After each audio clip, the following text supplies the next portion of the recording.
এটা হচ্ছে আমাদের সোনাঝুরির হাট। হস্তশিল্প, ঐতিহ্য, গ্রাম্য খাবারের স্বাদ আর মানুষজনের ভিড়ে এই সোনাঝুরি হাট সবসময় জমজমাট।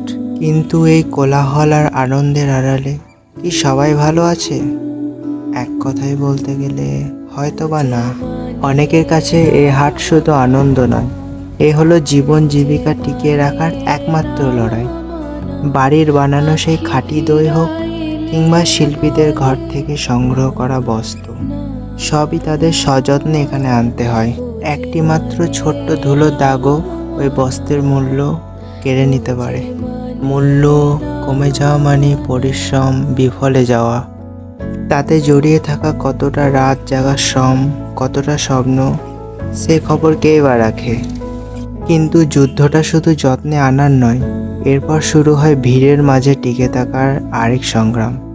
উৎসবের আনন্দে আসা পর্যটকদের দামাদামির কাছে হার মেনে যাওয়ার ভয় তাদের মনে সবসময় তাড়া করে বেড়ায়।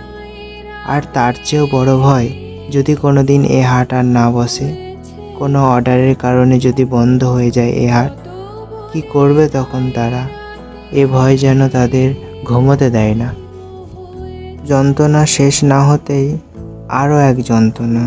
সামনেই বৈশাখ মাসের নিষ্ঠুর উত্তপ্ত দুপুরবেলা, রোদকে মাথায় নিয়ে ঘুরতে হবে।